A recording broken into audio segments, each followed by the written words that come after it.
Hana mến chào cô bác, anh chị và các bạn. Hôm nay xin mời cô bác, anh chị và các bạn vào bếp cùng với Hana làm một món bánh cho gia đình của mình nha. Món bánh này rất là đơn giản, không cần phải nhồi bột, không cần lò nướng. Nhưng mà bánh rất là mềm xốp và vị rất là ngon. Trước tiên để làm phần bột, Hana sử dụng 4 gram men khô, 1/2 muỗng cà phê đường cát trộn đều lên. Sau đó thêm vào 1 muỗng canh nước ấm. Mình sẽ khuấy đều, đậy lại và để khoảng 5 phút để kích hoạt men. Kế tiếp, mình sẽ rây bột. Hana sử dụng 300 gram bột mì đa dụng và 1/4 muỗng cà phê muối.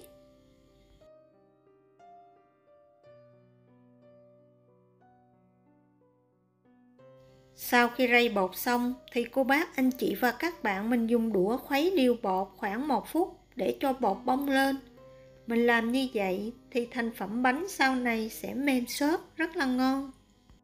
Sau 1 phút thì mình sẽ cho lần lượt men và nước vào từ từ trộn đều. Phần nước Hana sử dụng là 190 gram nước ấm. Mình sẽ lấy ra một ít nước để mình tráng chén.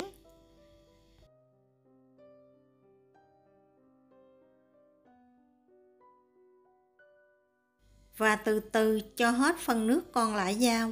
Cô bác, anh chị và các bạn đừng cho vào một lần. Mình vừa cho mình vừa dùng đũa khuấy.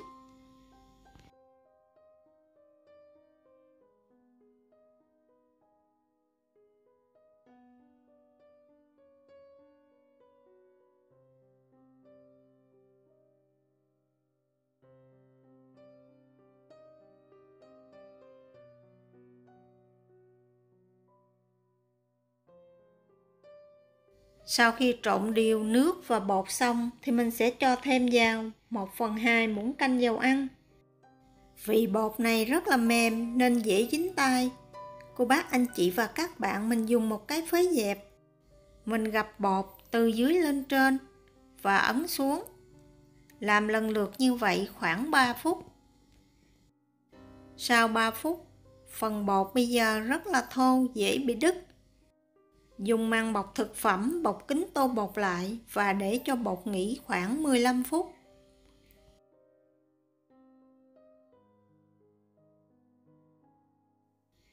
Trước khi dùng tay để gấp bột, cô bác, anh chị và các bạn nhớ thoa một ít dầu ăn chống dính cho tay. Bột sau khi để nghỉ khoảng 15 phút, bây giờ nó sẽ dai hơn. Mình có thể kéo ra một cách dễ dàng. Mình sẽ dùng tay vừa kéo vừa gấp bột từ dưới lên khoảng 3 phút nữa.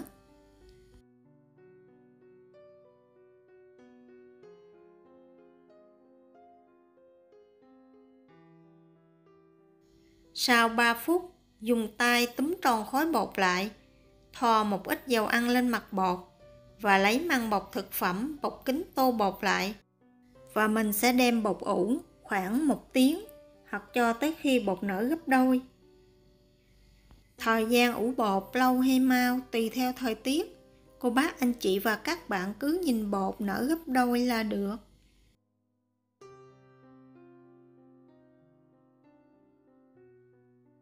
Trong thời gian chờ ủ bột thì Hana sẽ chuẩn bị phần nhân bánh. Cho vào tô 250 gram thịt heo xay. Thêm vào 1/2 muỗng cà phê đường cát, 1/4 muỗng cà phê tiêu xay, 1/8 muỗng cà phê bột ngũ vị hương, 1 muỗng cà phê nước tương loại nhạt, 1/2 muỗng cà phê dầu hao, 2 muỗng cà phê dầu ăn. Dùng đũa khuấy đều cho hỗn hợp nhân thật là hòa quyện và nhân được dẻo.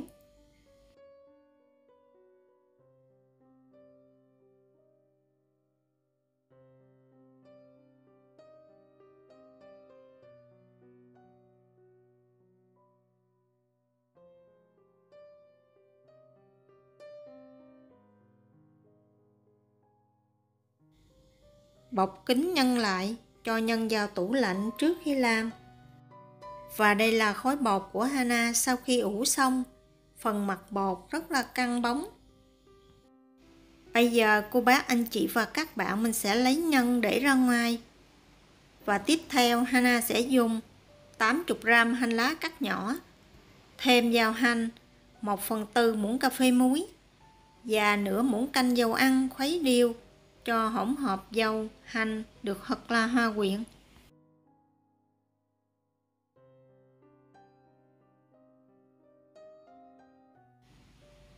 Để tạo hình bánh, trước khi cho bột lên mặt bàn, cô bác, anh chị và các bạn nhớ áo một lớp bột để chống dính.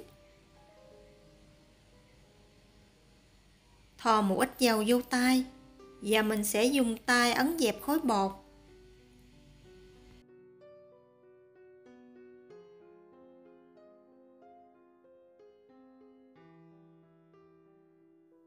Cuộn tròn khối bột theo chiều dài và mình sẽ chia bột thành 6 phần bằng nhau.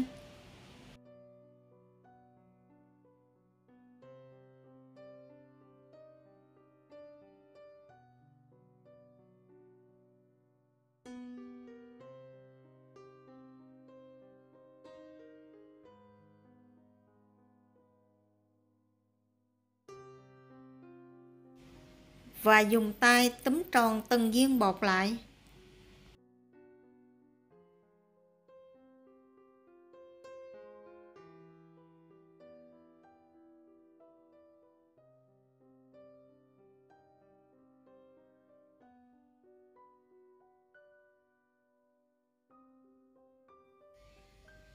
Mình sẽ làm lần lượt như vậy cho tới hết và trở lại viên bột đầu tiên. Dùng tay mình sẽ cầm viên bột lên và đập xuống 2 lần để ép hết phần không khí còn kẹt lại trong bột. Tiếp tục thoa một ít dầu lên mặt bột.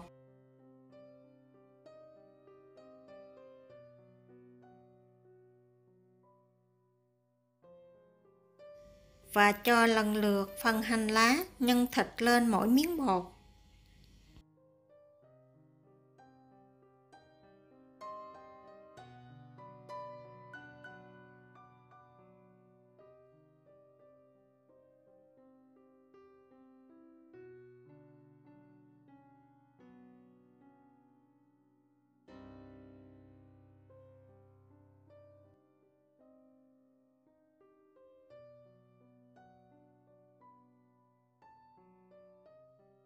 Phần tạo hình cô bác, anh chị và các bạn nhìn theo Hana làm sẽ dễ hơn là diễn tả.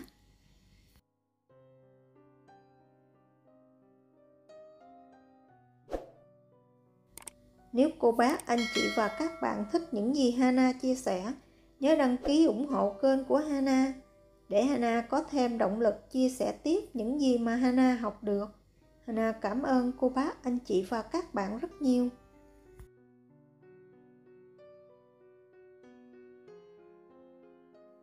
Sau khi tạo hình xong, nếu thích, cô bác, anh chị và các bạn có thể lót phía dưới bột một ít mè.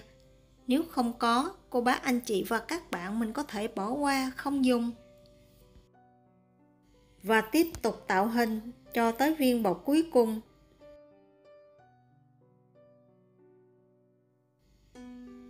Và cuối cùng, mình sẽ dùng tay ấn dẹp từng viên bột.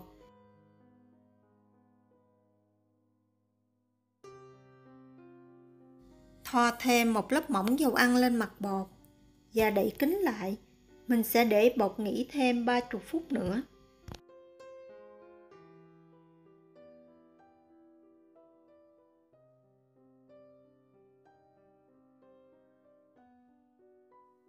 Sau 30 phút thì cô bác, anh chị và các bạn mình sẽ đun nóng nửa chén dầu ăn.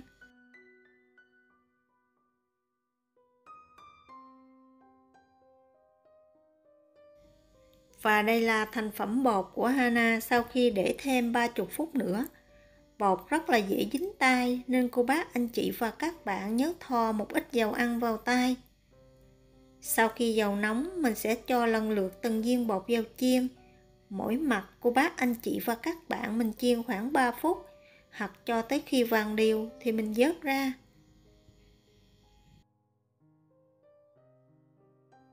Bánh này theo Hana được biết người ta hay gọi là bánh xèo của Trung Quốc Vị bánh thì rất là vừa ăn, phần bột bánh thì vừa mềm vừa xốp. Kết hợp cùng hành lá, tăng thêm hương vị rất là thơm ngon. Vậy là Hana vừa chia sẻ thêm cho cô bác, anh chị và các bạn thêm một món bánh mới cho gia đình của mình. Cảm ơn cô bác, anh chị và các bạn đã xem. Hana xin chào tạm biệt và hẹn gặp lại vào thứ 3.